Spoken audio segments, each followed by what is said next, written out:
It was 1945. The war was over.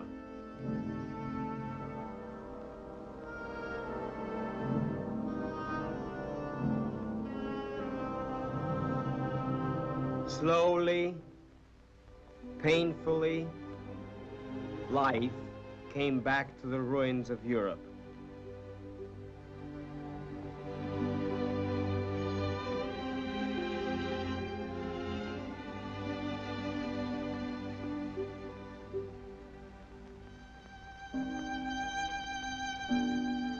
The war was over, but there was no peace.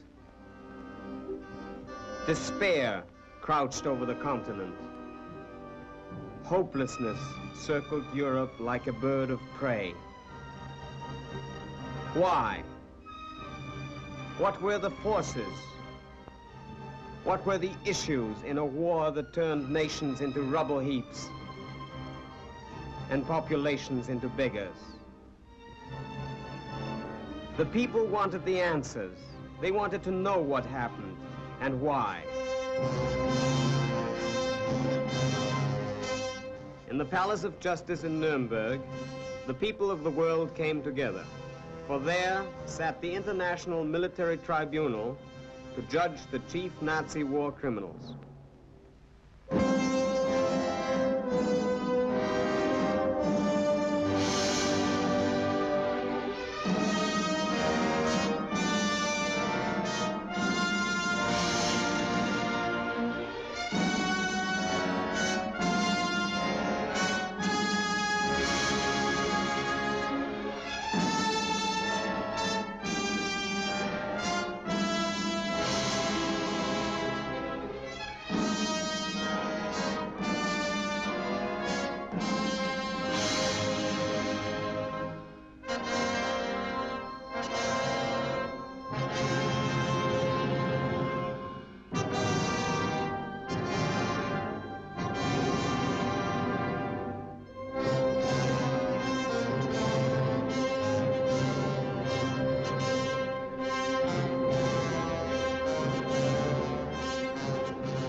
Justice Robert H. Jackson, the chief American prosecutor, makes the opening statement for the prosecution. The privilege of opening the first trial in history.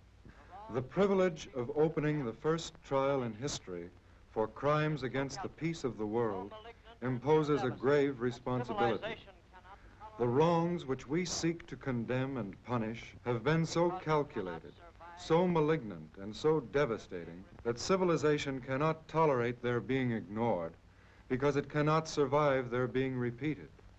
That four great nations, flushed with victory and stung with injury, stay the hand of vengeance and voluntarily submit their captive enemies to the judgment of the law is one of the most significant tributes that power has ever paid to reason. This inquest represents the practical effort of four of the most mighty of nations, with the support of 15 more, to utilize international law to meet the greatest menace of our times, aggressive war. The common sense of mankind demands that law shall not stop with the punishment of petty crimes by little people. It must also reach men who possess themselves of great power, and who make deliberate and concerted use of it to set in motion evils which leave no home in the world untouched. In the prisoner's dock sit 20-odd broken men, reproached by the humiliation of those they have led, almost as bitterly as by the desolation of those they have attacked. Their personal capacity for evil is forever past. Merely as individuals, their fate is of little consequence to the world. What makes this inquest significant is that these prisoners represent sinister influences that will lurk in the world long after their bodies have returned to dust. They are living symbols of the arrogance and cruelty of power, of racial hatreds, of terrorism and violence. They are symbols of fierce nationalisms and of militarism, of intrigue,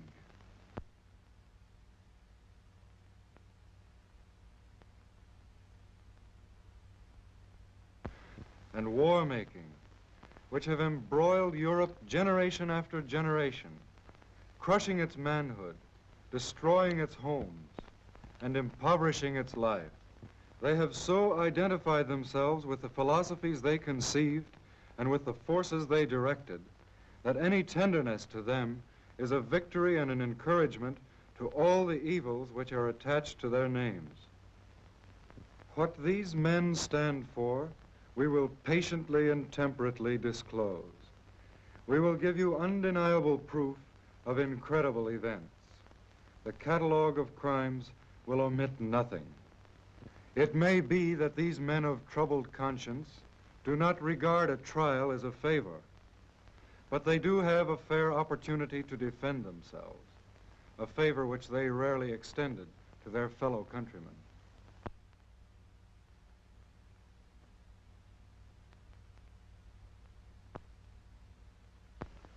We will not ask you to convict these men on the testimony of their foes. There is no count of the indictment that cannot be proved by books and records.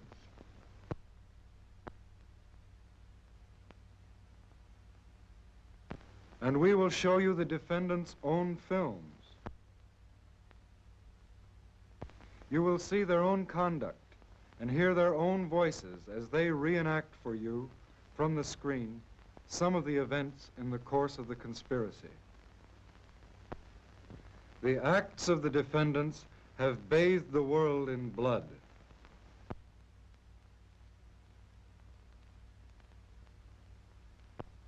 And set civilization back a century. They have subjected their European neighbors to every spoliation and deprivation. They have brought the German people to the lowest ebb of wretchedness.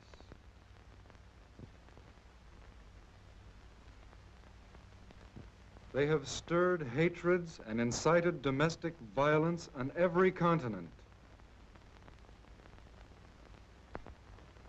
These are the things that stand in the dock shoulder to shoulder with these prisoners.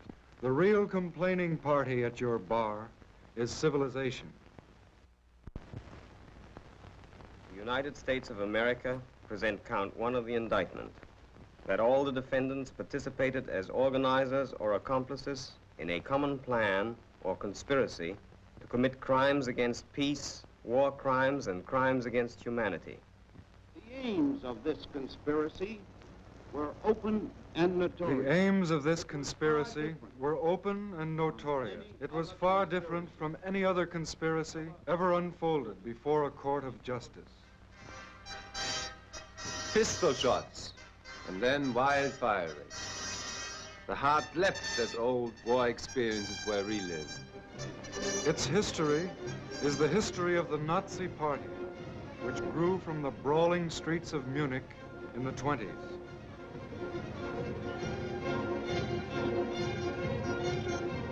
And from the beginning, Adolf Hitler and his followers were committed to the use of any means, whether or not they were legal or honorable. Their aim was the highest degree of control over the German community. Their intentions were blatantly put forth in Mein Kampf and the party program.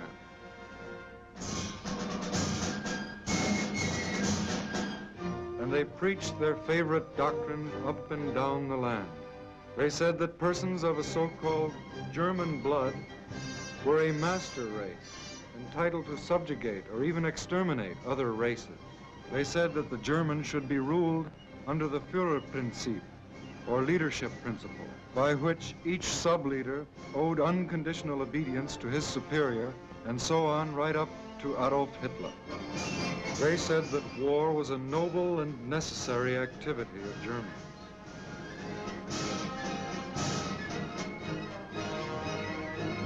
And they said that the Nazi Party alone had the right to rule Germany and the right to destroy the party's enemies.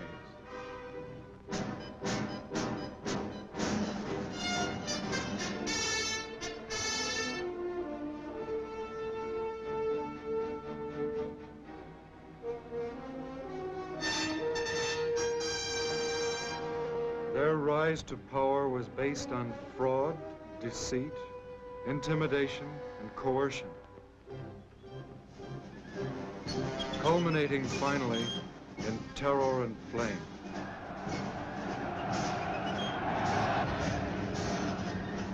Into that flame went the democratic constitution of the Weimar Republic and the freedom of the German people.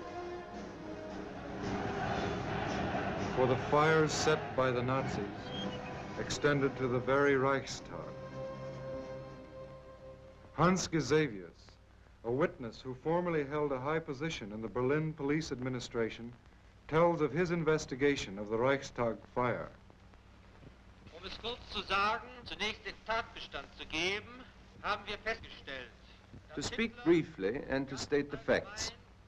First of all, we ascertained that quite generally, Hitler had stated the wish for a large-scale propaganda campaign. Goebbels took on the job of making the necessary proposals, and it was Goebbels who first thought of setting the Reichstag on fire. A group of 10 reliable SA men was made ready, and now Goering was informed about every detail of the plan. It was expected from Goering, and he gave his assurances that he would do so, that the police would be instructed, while still suffering from shock, to take up a false trail. Using the Reichstag fire as a pretext for seizing power, the Nazi conspirators lost no time in tearing Germany away from a policy of peace.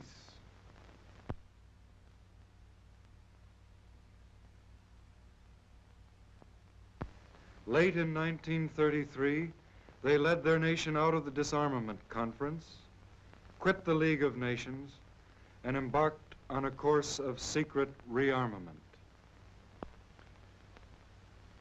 By 1934, the new armaments program designed by defendants Goering, Schacht, and Funk was going full blast.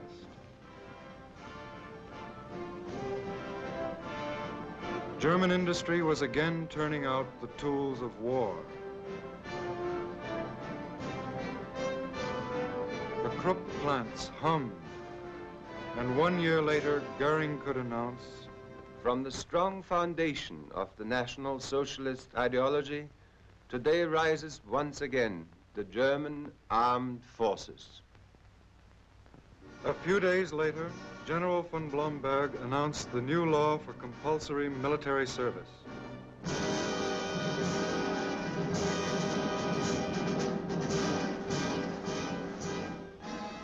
The law was signed by defendants Goering, Hess, Frank, Frick, Schacht, and von Neurath. The training began.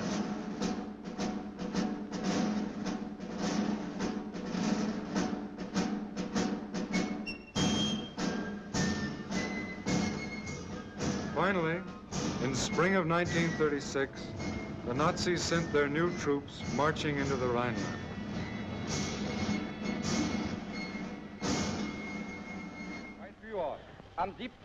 Mein Führer, on March 7th, 1936, soldiers of the army, which was created by order of the Führer, crossed the sacred river of German history and occupied their former garrisons. They pledged the Führer, whatever decisions he may make, unbreakable faith and obedience, and they vowed to follow him and to prove their sincerity by their never-ending love for Germany. The columns grew longer.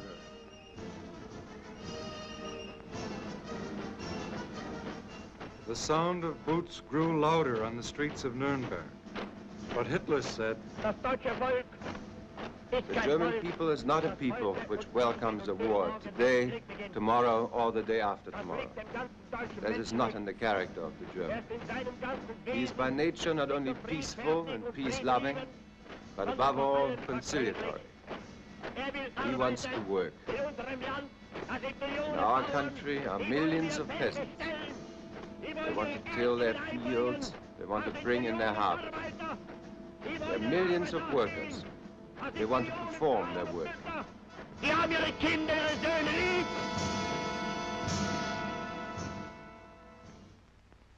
But the Nazi conspirators, in the name of Lebensraum, continued to plot new aggressions against peace. In November 1937, Hitler called a special meeting with defendants Goering, von Neurath, and Raeder, and generals von Blomberg and von Fritsch.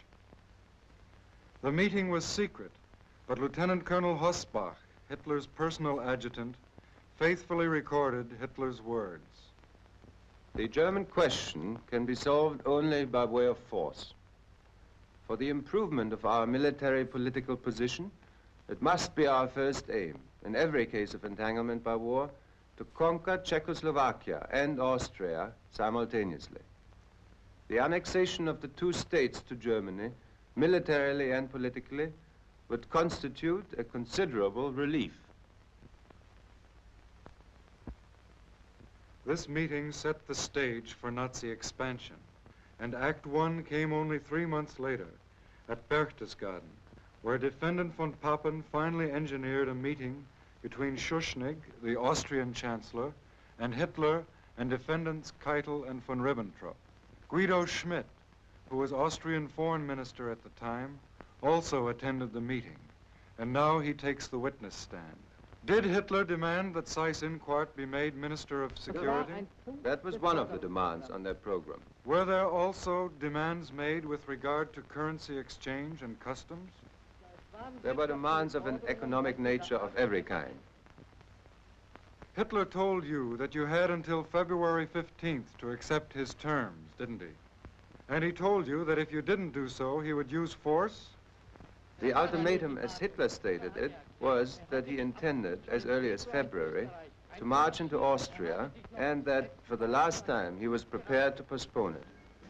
Faced by these threats, the Austrians carried out all Hitler's demands. But the Nazi conspirators weren't satisfied. A month later, when Schuschnigg announced a plebiscite on Austrian independence, Hitler and Defendant Goering demanded the plebiscite be canceled. Another ultimatum demanded Schuschnigg resign within 3 hours. Fearing invasion, Schuschnigg resigned, and finally Defendant Seyss-Inquart was appointed the new Chancellor of Austria. That same day, Goering in Berlin called Kepler of the German embassy in Vienna. The conversation was transcribed. Kepler spoke first. Well, we represent the government now. Yes, that's it. You're the government. Listen carefully. The following telegram should be sent here from Seyss-Inquart. Take the notes. The Provisional Austrian Government sends to the German government the urgent request to support it in its task to help prevent bloodshed. For this purpose, it asks the German government to send German troops as soon as possible. Well, SA and SS are marching through the streets. Everything has collapsed with the professional groups. Seyss-Inquart is the only one who still has power in Austria. Yes. Then our troops will cross the border today.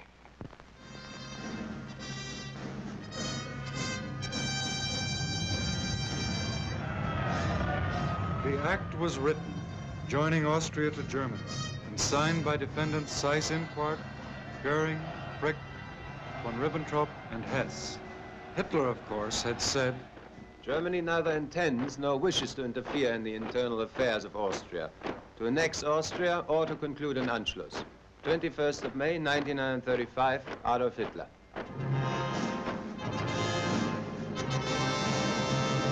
The curtain fell on Act I, but already the Nazi conspirators prepared for Act II, with this 1938 memorandum from Hitler to his high command. It is my unalterable decision to smash Czechoslovakia by military action in the near future. It is the job of the political leaders to bring about the politically and militarily suitable moment. Konrad Henlein was designated political leader. The plan was labeled Operation Green, and Defendant Jodl issued another memorandum reading, Operation Green will be set in motion by means of an incident in Czechoslovakia, which will give Germany provocation for military intervention. The fixing of the exact time for this incident is of the utmost importance. A few months later, Germany signed the Munich Pact with England, France, and Italy. This pact involved the transfer of the Sudetenland to Germany. The conspirators called it their last territorial demand.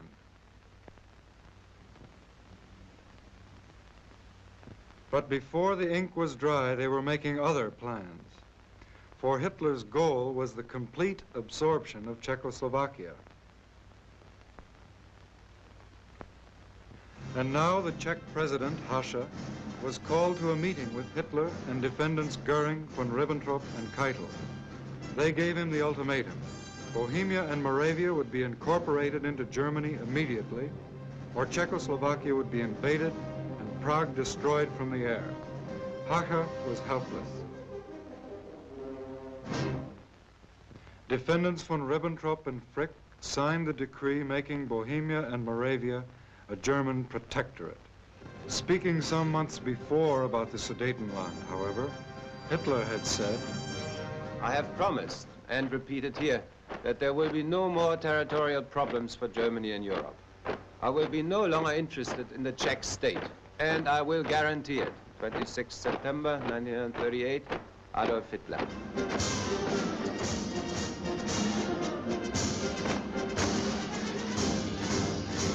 Now, according to more of his adjutant's notes, Hitler reviewed the Nazi plan of violence and treachery from 1934 to 39. The notes read, First, rearmament. In 1935, the introduction of compulsory military service. After that, militarization of the Rhineland. 1 year later, Austria came. It brought about a considerable reinforcement of the Reich. The next step was Bohemia and Moravia. Then followed the erection of the Protectorate, and with that, the basis for action against Poland was laid. Basically, I did not organize the armed forces in order not to strike. The decision to strike was always in me. In the name of the United Kingdom of Great Britain and Northern Ireland, Sir Hartley Shawcross presents Count 2, Crimes Against Peace, charging that all the defendants participated in the planning and waging of wars of aggression, wars in violation of international treaties, agreements, and assurances. The first step was the Rhineland, and the next step was Austria. the Rhineland is occupied, Austria and Czechoslovakia are seized by Germany, and now the Nazi conspirators turn to the next problem, the conquest of Poland. Again, an adjutant, Lieutenant Colonel Schmundt, transcribed Hitler's words. The solution of the problem demands courage. It is impossible without invasion of foreign states or attacks on foreign property. There's therefore no question of sparing Poland, and we are left with the decision to attack Poland at the first suitable opportunity. We cannot expect a repetition of the Czech affair. There will be war. Meanwhile, according to their well-established practice, the conspirators stirred up the Danzig issue to furnish frontier incidents which could justify an attack on Poland. Then, on 23 August, the Nazis signed their non-aggression pact with Russia. Then Hitler told his high command, Now Poland is in the position in which I want her. I'm only afraid that at the last moment some Schweinehund will make a proposal for mediation. appeals were made, twice by the Pope and by President Roosevelt.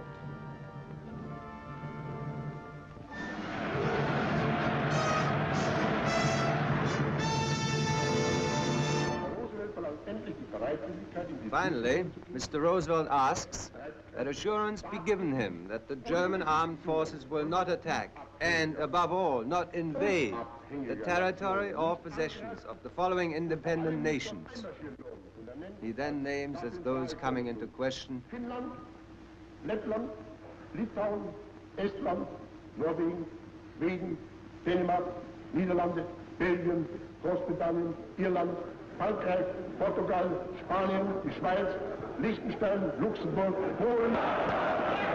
Meine Antwort.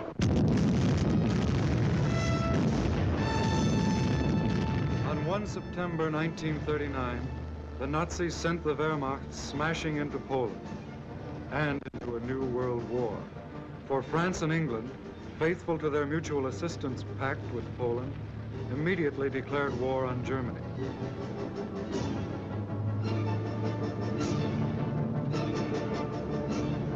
The Luftwaffe opened mass attacks on Polish towns and cities.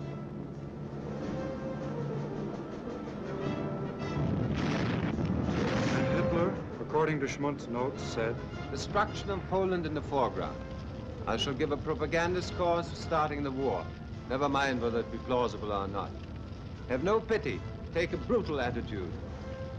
But, as usual, before the attack on Poland, Hitler told the world, during the troubled months of the past year, the friendship between Poland and Germany has been one of the reassuring factors in the political life of Europe. 30th of January 1939, Adolf Hitler. The path of destruction started in Poland, but soon it led north and south across all Europe. And each new aggression was based on Hitler's principle that in war, victory, not right, is what matters. Non-aggression treaty. It is firmly resolved to maintain peace between Denmark and Germany in all circumstances. 31st of May, 1939, Ribbentrop. But on 9 April 1940, German troops invaded Denmark.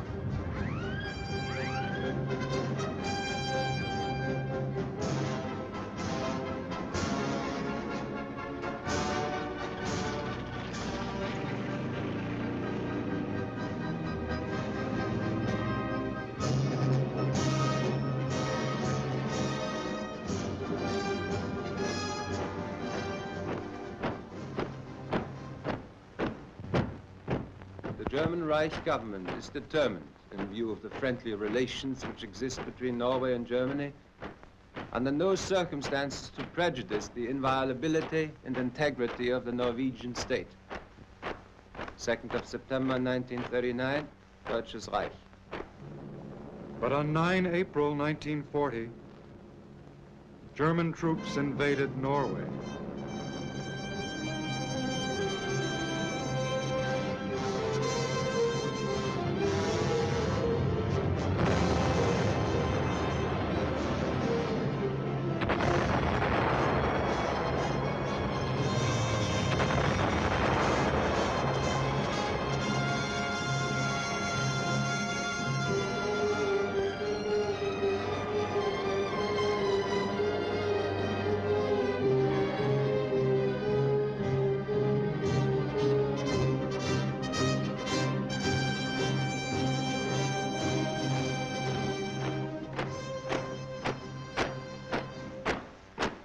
I assure the governments of Belgium, Holland, and Luxembourg that Germany will not violate their neutrality. 6th of October, 1939, Adolf Hitler. But on May 10th, 1940, German troops invaded Belgium, Holland, and Luxembourg.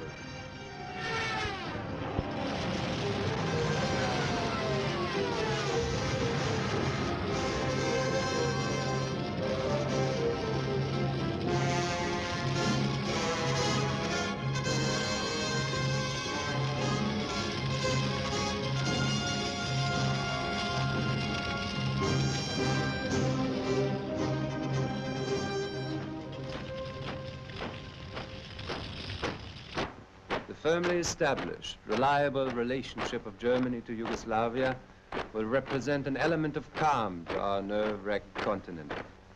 This peace is the goal of all who are disposed to perform really constructive work. 1st of June, 1939, Adolf Hitler. But on 6 April 1941, German troops invaded Yugoslavia.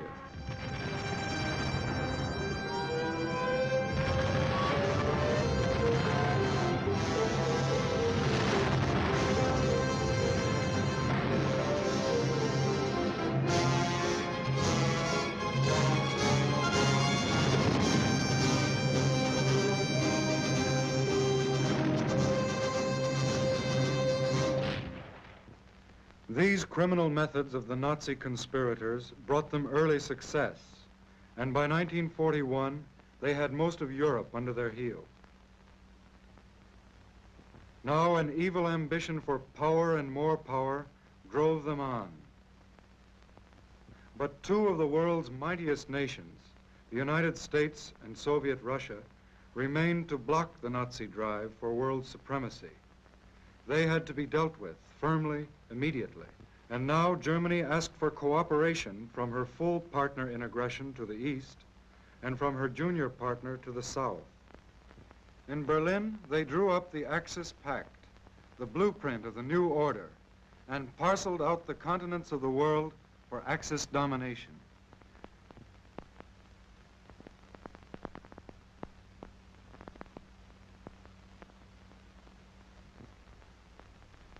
Italy was to get the Mediterranean sphere. Japan was to get the Orient, and to Germany would go the rest of the world.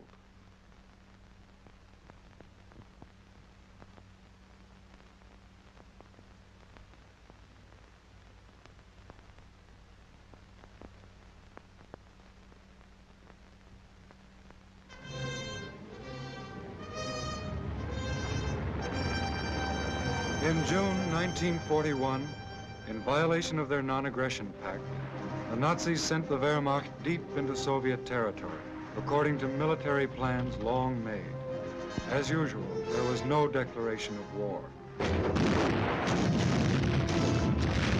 Hitler had said, today Germany, tomorrow the world, and this was tomorrow.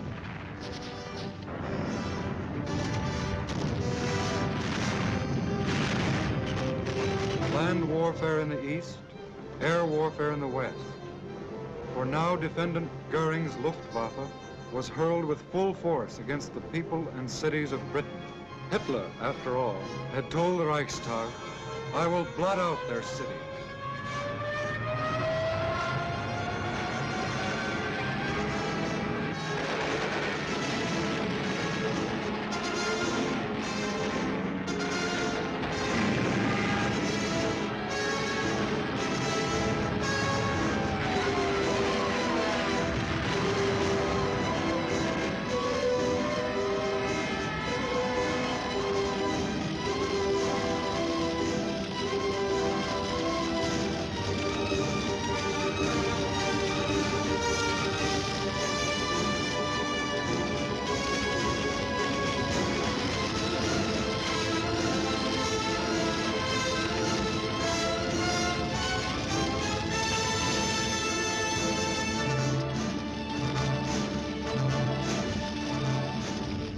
Then, on 7 December 1941, the Japanese, keeping their end of an infamous bargain, struck at the United States, also without declaration of war.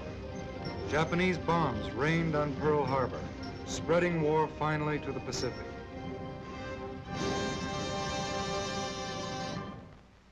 The new order was on the march. World War II flamed around the globe. In the name of the Union of Soviet Socialist Republics, General Rudenko presents counts 3 and 4, charging that all the defendants committed war crimes in Germany and in all those countries occupied by Germany. Убийство военнопленных, истребление мирного населения, ограбление... The Nazi conspirators committed crimes against enemy armies, against prisoners of war, against the civilians of occupied lands. They believed in the barbaric doctrine of total war and considered themselves freed from the restraints of international law or the established customs of war. Their ruthless policies were ordered in directives like this one from General Reinecke of the Wehrmacht High Command. The Bolshevist soldier has lost all claim to treatment as an honorable opponent. Active or passive resistance must be broken immediately by force of arms. Prisoners of war attempting to escape are to be fired on without previous challenge. No warning shot must be fired. More proof of this savage Nazi policy comes from the affidavit of Kurt Lindau, former Gestapo officer. There existed in the prisoner of war camps on the Eastern Front small screening teams headed by lower-ranking members of the Gestapo. It was the duty of these teams to segregate the prisoners of war who were candidates for execution according to the orders that had been given, and to report them to the office of the Gestapo. And a letter from Defendant Rosenberg to Defendant Keitel in 1942 stated clearly, a large part of the Soviet prisoners of war has starved or died because of the hazards of the weather. In many cases, prisoners of war could no longer keep up on the march because of hunger and exhaustion. In numerous camps, no shelter for the prisoners was provided at all. Even tools were not made available to dig holes or caves.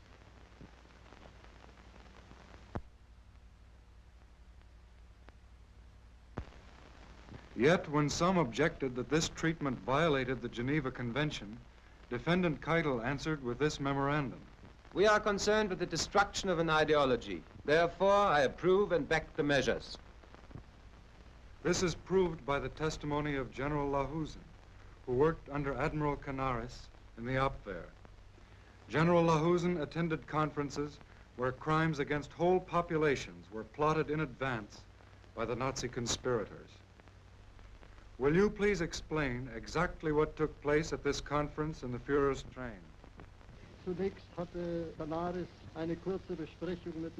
First of all, Canaris had a short talk with von Ribbentrop, particularly as regards the Polish region. Secondly, Canaris spoke vehemently against the measures that Canaris had found out about, to wit, the projected shooting and extermination measures that were being directed against the Polish intelligentsia, nobility, and clergy, as well as all elements that could be regarded as embodiments of the national resistance movement.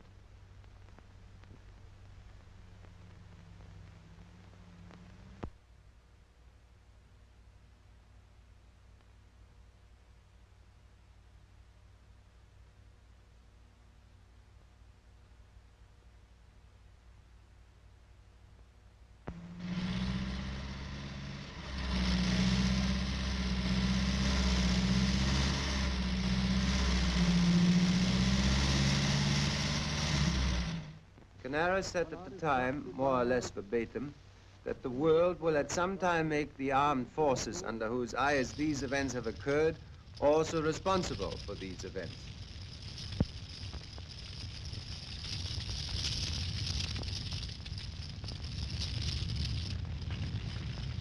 Defendant Frank, Nazi governor of Poland, was another of the conspirators guilty of directing mass murder.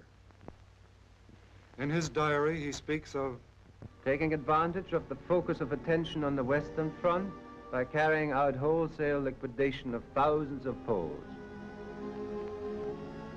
These atrocities were not restricted to the east. Here is the proof in the village of Oradour-sur-Glane, France.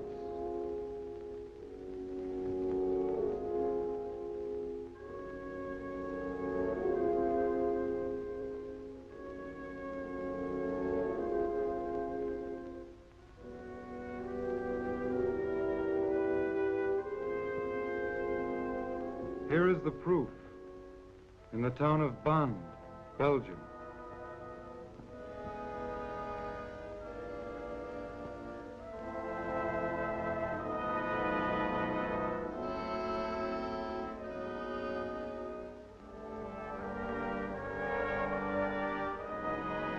Here is the proof in the San Callisto Caves, Italy, where 350 hostages were carefully listed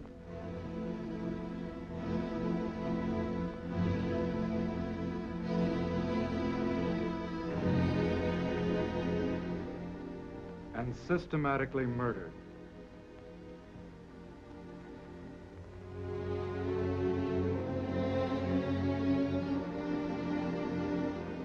And here is Lidice in Czechoslovakia. In blind retaliation for the assassination of SS man Heydrich, the Nazis murdered all Lidice's men and sent their women and children into slavery in Germany.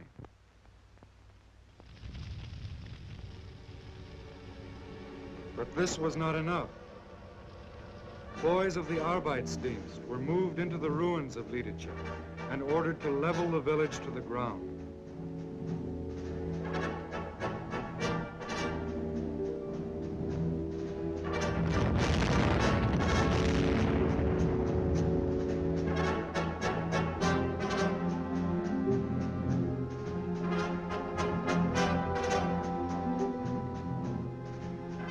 Leadership was to be the Nazis' example to all occupied peoples.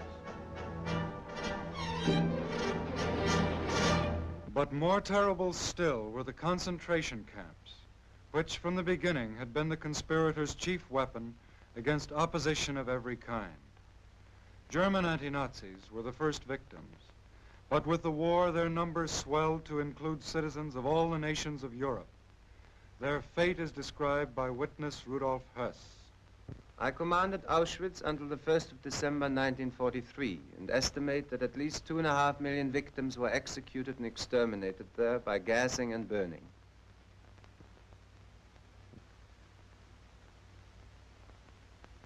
At least another 500,000 succumbed to starvation and disease, making a total dead of about 3 million.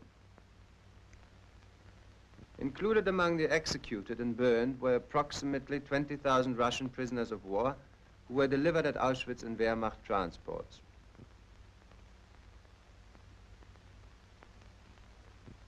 The remainder of the total number included about 100,000 German Jews and great numbers of citizens from Holland, France, Belgium, Poland, Hungary, Czechoslovakia, Greece, and other countries.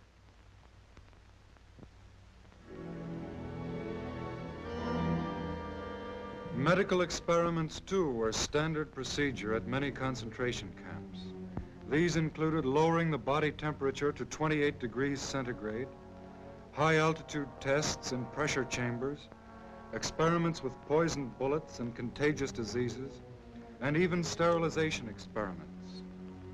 This was genocide, the premeditated destruction of entire peoples. Genocide, the direct result of the Nazis' claim that they had the right to destroy the party's opposition. Tomorrow, the world, dead or alive.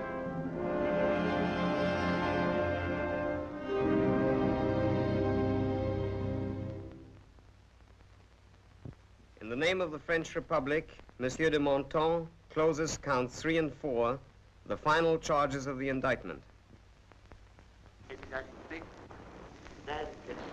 All the defendants committed crimes against humanity, including the murder and persecution of all people opposed to the Nazi Party, and the enslavement, exploitation, and deportation of civilian populations. The slave labor policy was the responsibility of defendant Sauckel, who admitted in 1944, out of the 5 million workers who arrived in Germany, not even 200,000 came voluntarily. Forced labor often meant brutal and degrading treatment, for Sauckel himself suggested. All the men must be fed, sheltered, and treated in such a way as to exploit them to the highest possible extent at the lowest possible expenditure. And defendant Bormann added, the Slavs are to work for us. Insofar as we do not need them, they may die. Slavery was only one aspect of Nazi exploitation. Defendant Goering, in a talk with German occupation authorities in 1942, discussed another, plunder. God knows you are not sent out to work for the welfare of the people in your charge, but to get the utmost out of them so that the German people can live. This everlasting concern about foreign people must cease now, once and forever. I have here before me reports on what you are expected to deliver. It makes no difference to me in this case if you say that your people will starve.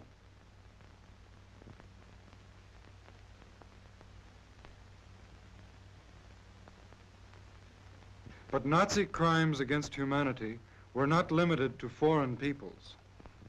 Defendant Frick, as Minister of Interior, directed a program aimed at aged, insane, or incurable Germans, the so-called useless eaters.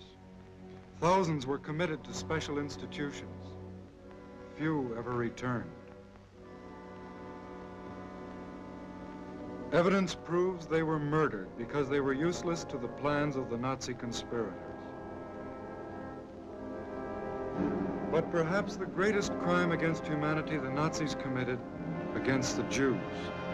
A campaign of hate and murder that goes to the heart of the Nazi movement.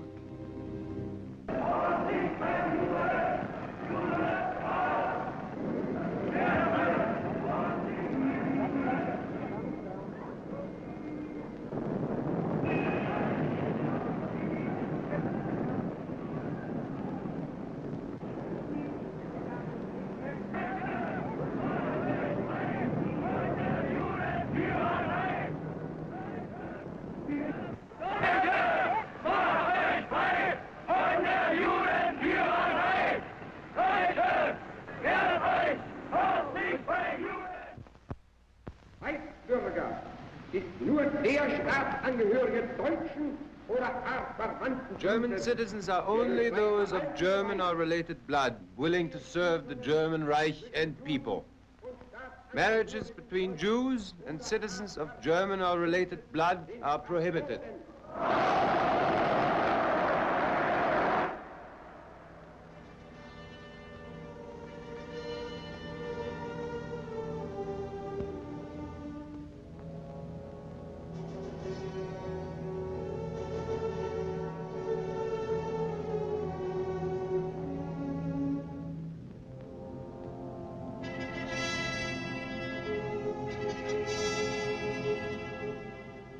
SS Brigadier General Stroop, in charge of the Warsaw Ghetto in 1943, had learned his Nazi lessons well. In a secret report, he said, "The Reichsführer SS ordered on the 23rd of April 1943 the cleaning out of the ghetto with utter ruthlessness.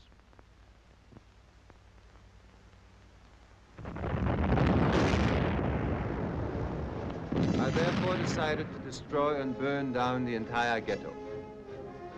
Jews frequently left their hideouts, but occasionally remained in the burning buildings and jumped out of the windows only when the heat became unbearable.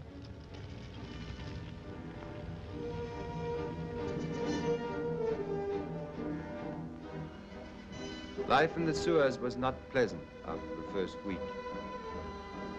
Tear gas bombs were thrown into the manholes, and the Jews were driven out and captured.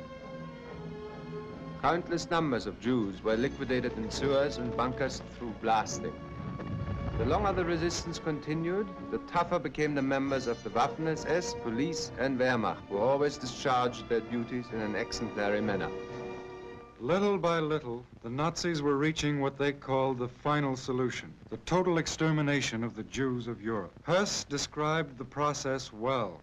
We had 2 SS doctors on duty at Auschwitz to examine the incoming transports of prisoners. The prisoners would be marched past one of the doctors who would make spot decisions as they walked by. Those who were fit for work were sent into the camp. Others were sent immediately to the extermination plant. Children of tender years were invariably exterminated, since by reasons of their youth they were unable to work. We endeavored to fool them into thinking they were to go through a delousing process.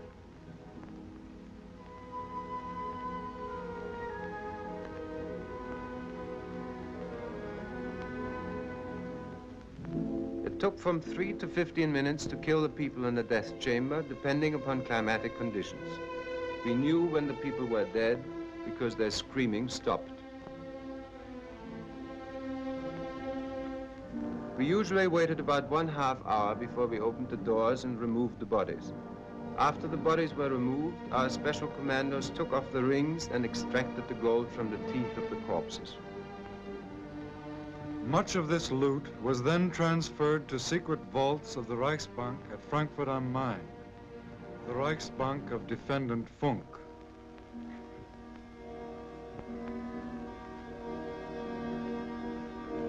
Labor Chief Robert Lai knew that 6 million Jews died in the Nazis' final solution.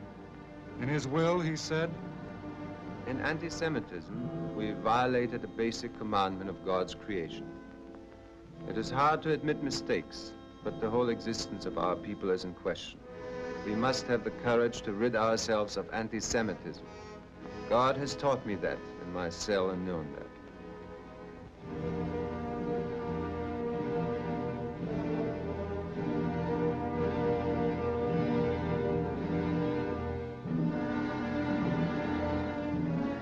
And defendant Frank himself said before this court, Wir haben den Kampf gegen das Judentum jahrelang geführt. We have fought against Jewry, and we have allowed ourselves to make utterances which are terrible. 1,000 years will pass, and this guilt of Germany will still not be erased. the prosecution rests. The defense begins. They call 61 witnesses and introduce 38,000 affidavits on the defendant's behalf. They submit 136,000 more affidavits on behalf of the SS, 10,000 on behalf of the SA, 7,000 on behalf of the SD, 3,000 on behalf of the General Staff and OKW, 2,000 on behalf of the Gestapo. These attorneys were personally selected by the defendants. Many are well-known German lawyers, and each now rises to plead acquittal for his client. Some make blanket denials of all guilt.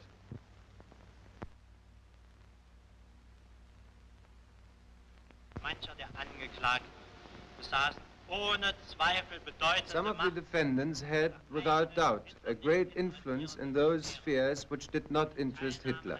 They had no part whatsoever in the great decisions concerning war and peace, armistice and peace offers, etc. Other attorneys lead their clients through a carefully prepared defense. Here, Streicher is examined. Fahren nun fort.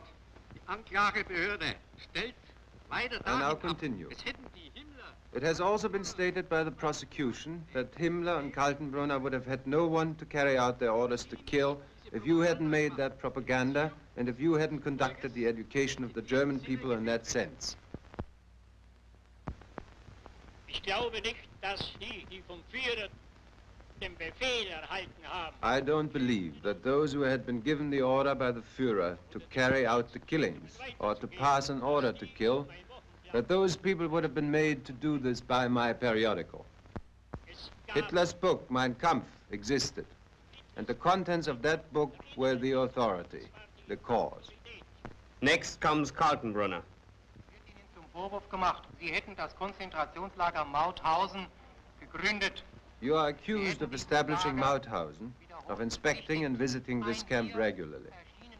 The witness Hellriegel testified having seen you in this camp, and further testified having seen you at the inspection of gas chambers, and while these gas chambers were in operation.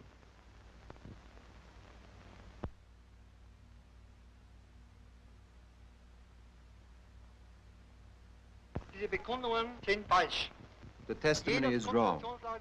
Every concentration camp in the Reich, of which I know anything, was established by Himmler through Paul. Later, the prosecution is allowed to cross-examine the defendants. Rosenberg is questioned.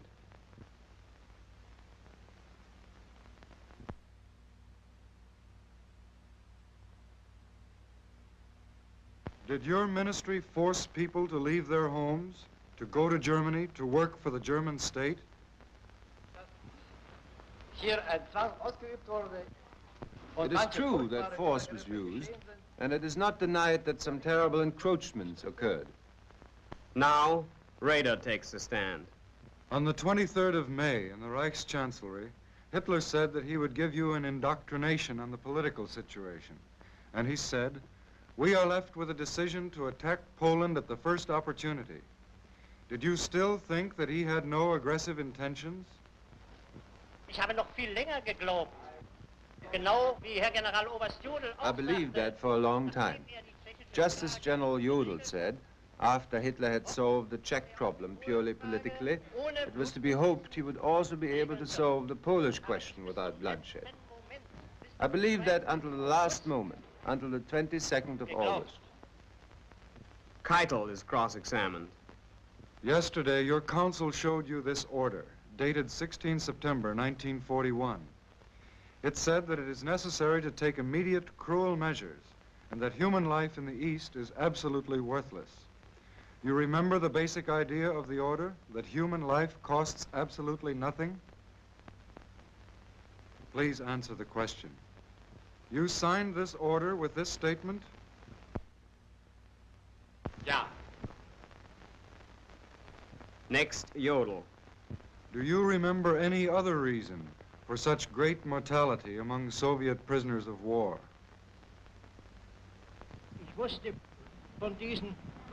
I didn't know the reasons for this mass murder, but they seem to be completely wrong. That I do know. Now, von Ribbentrop. Are you telling the tribunal on your oath that you knew nothing about the effect of military pressure on Austria?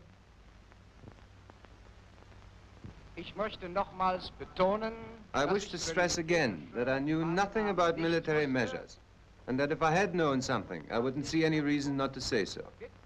But it is a fact that during the days before and after the Hitler-Schuschnigg meeting, I was so busy taking over the Foreign Office that I could give only slight attention to the Austrian problem.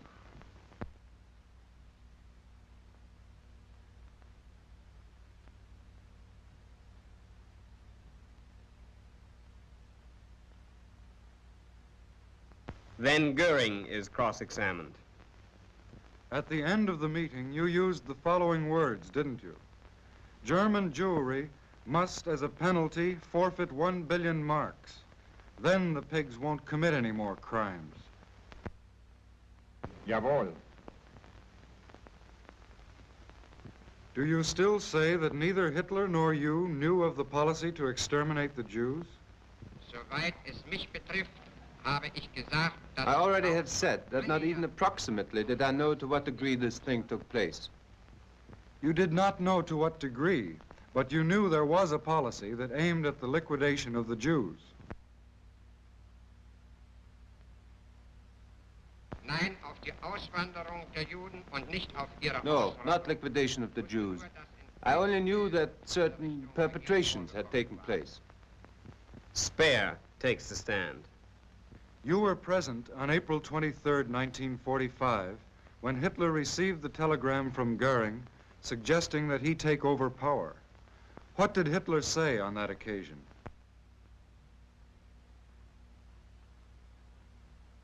Hitler war außerordentlich erregt über den Inhalt dieses Telegrammes. Hitler was most excited about the contents of the telegram, and he expressed himself in a very clear manner about Goering.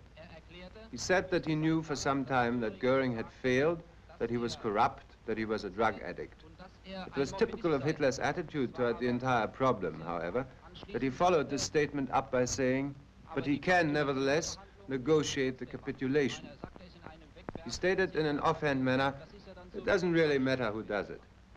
His disregard for the German nation was expressed in the way he said this. After months of examination and cross-examination, several defendants make final statements to the tribunal. Frank is first. I myself, speaking from the very depth of my sentiments and from the experience of 5 months of this trial, want to say this. Now that I've gained the last insight into all that which has been committed in the way of dreadful atrocities, I feel a terrible guilt within me. Funk declares.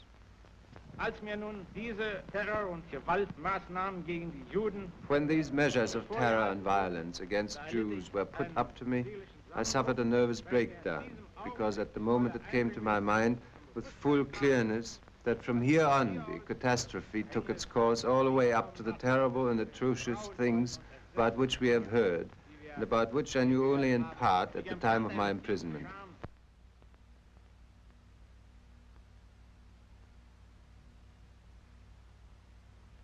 I felt ashamed and guilty at that moment, and I feel the same way today, but it's too late.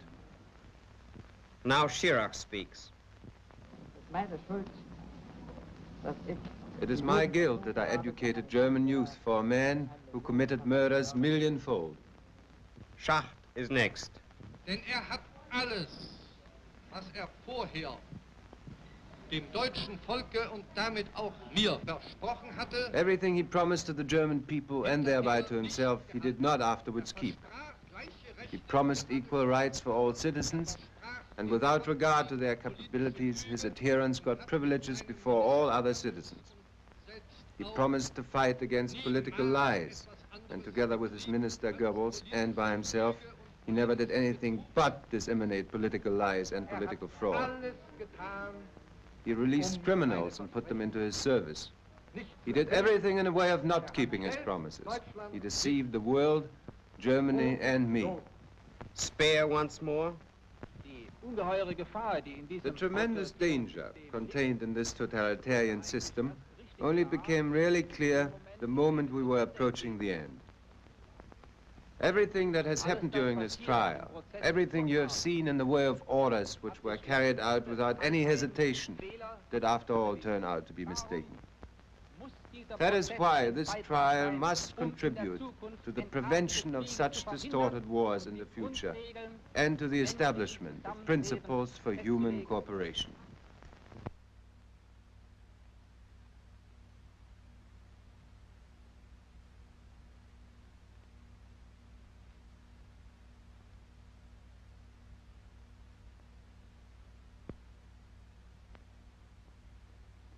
And Keitel again.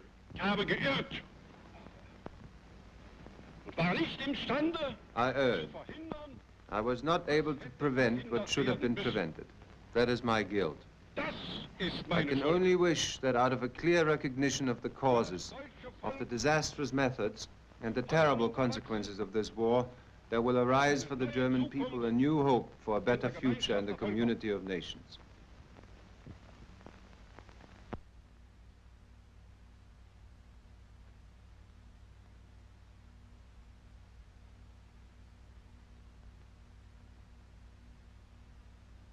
Now, Frank. Wir rufen das deutsche Volk, dessen Machtträger wir mit waren. We call on the German people, whose representatives we were, to abandon this way, which was doomed to failure in the will and justice of God, and which is doomed for everyone who may try to follow it, anywhere in the world.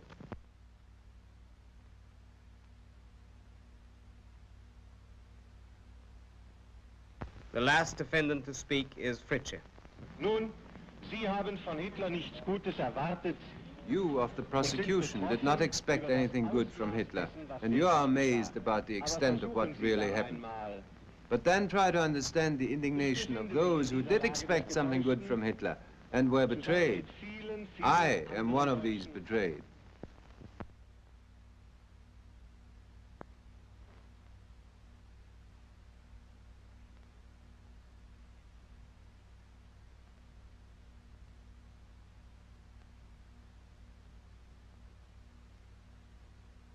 Finally, both defense and prosecution sum up their arguments for the tribunal. An aggressor can be branded only by the world's conscience. That supreme organ of humanity must have not only real, but also moral authority. Its impartial judgment must be looked upon with general confidence. It must stand above the contesting parties. In the name of the United States of America, Justice Jackson delivers his summation. According to the testimony of each defendant, these men saw no evil, spoke none, and none was uttered in their presence. If we combine only the stories from the front bench, this is the ridiculous composite picture of Hitler's government that emerges. It was composed of a number 2 man who never suspected the Jewish extermination program, although he signed over a score of anti-Semitic decrees. A number 3 man who was merely an innocent middleman, transmitting Hitler's orders without even reading them, like a postman or delivery boy. A foreign minister who knew little of foreign affairs and nothing of foreign policy. A field marshal who issued orders to the armed forces but had no idea of the results they would have in practice. A security chief who was of the impression that the policing functions of his Gestapo and SD were somewhat on the lines of directing traffic. A party philosopher who had no idea of the violence which his philosophy was inciting in the 20th century. A governor general of Poland who reigned but did not rule. A Gauleiter of Franconia, whose occupation was to pour forth filthy writings about the Jews, but who had no idea that anybody would read them.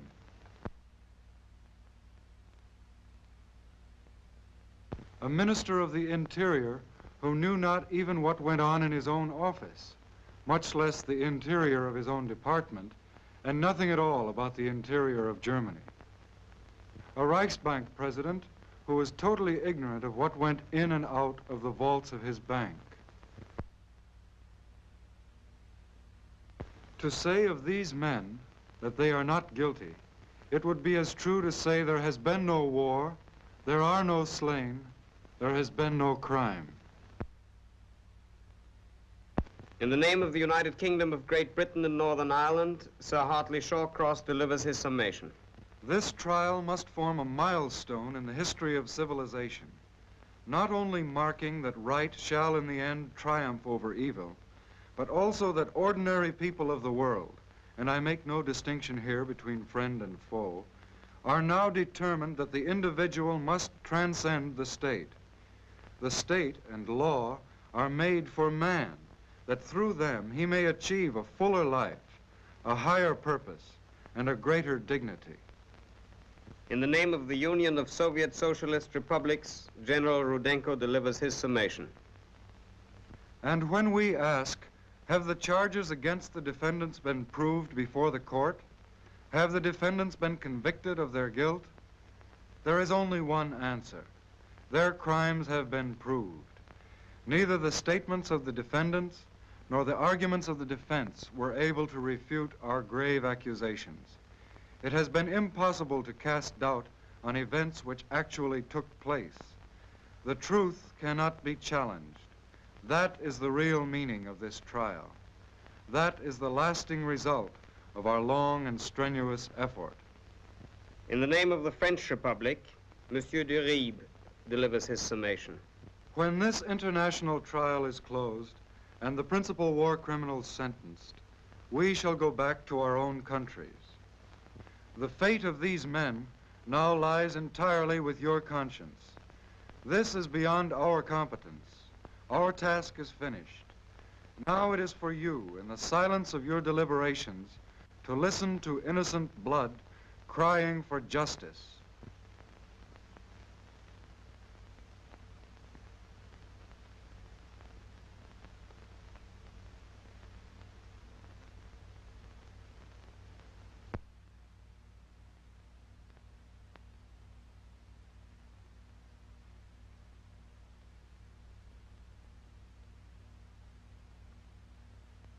Lord Justice Lawrence, Great Britain, Mr. Francis Biddle, United States, Monsieur de Faber, France, and Major General Nikitchenko, USSR, and their alternates prepare the verdict.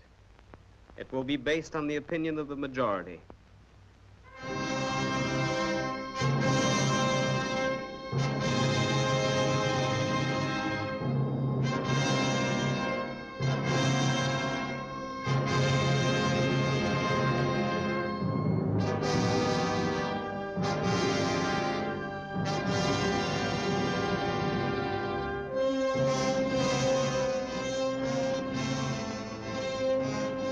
October 1st, 1946, the verdict is delivered by Lord Justice Lawrence, President of the Tribunal. Of the organizations, the SS, SD, Gestapo, and Leadership Corps are found guilty. The High Command, SA, and Reich Cabinet not guilty. As for the individual, Wilhelm Hermann Goering, guilty of conspiracy, crimes against peace, war crimes, and crimes against humanity. Death by hanging. Rudolf Hess, guilty of conspiracy and crimes against peace. Life imprisonment. Joachim von Ribbentrop, guilty of conspiracy, crimes against peace, war crimes, and crimes against humanity. Death by hanging.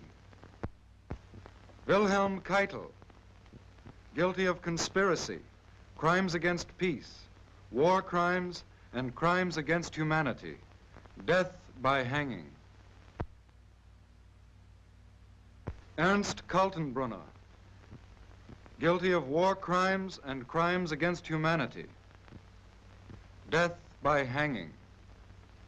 Alfred Rosenberg, guilty of conspiracy, crimes against peace, war crimes, and crimes against humanity.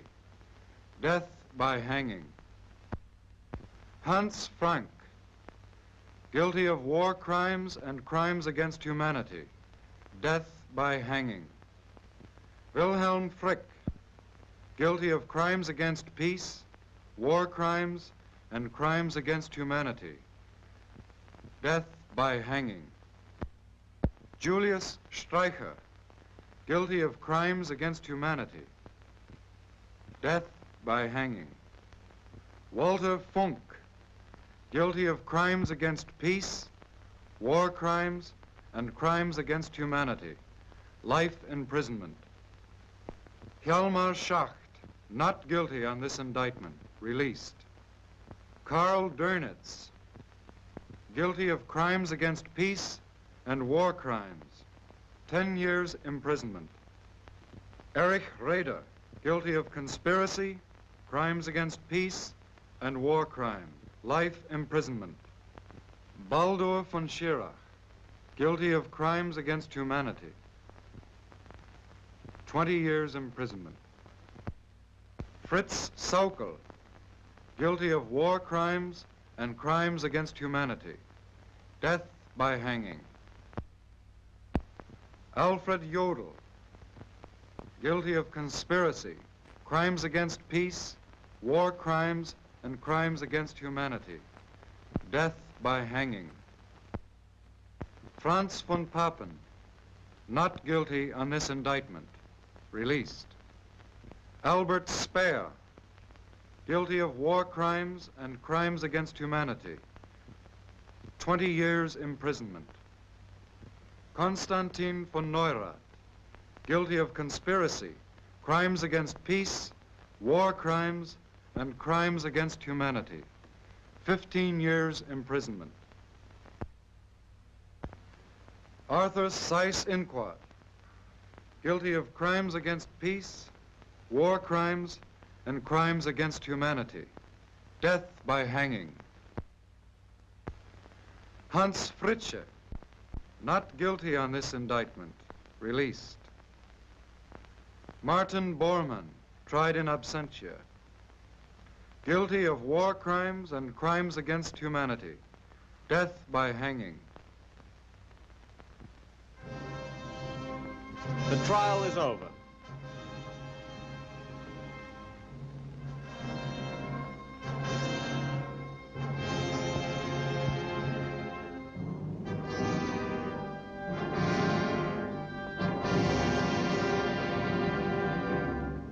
Seven begin their prison sentences.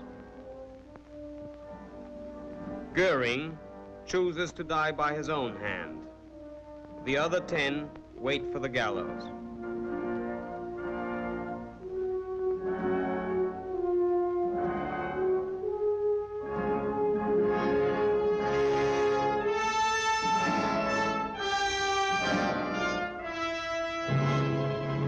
In Nuremberg, the people of the world found out and why. But Nuremberg is more than an answer to a question. As Justice Jackson said, this trial is part of the great effort to make the peace more secure. It constitutes juridical action of a kind to ensure that those who start a war will pay for it personally. Nuremberg stands as a warning to all those who plan and wage aggressive war.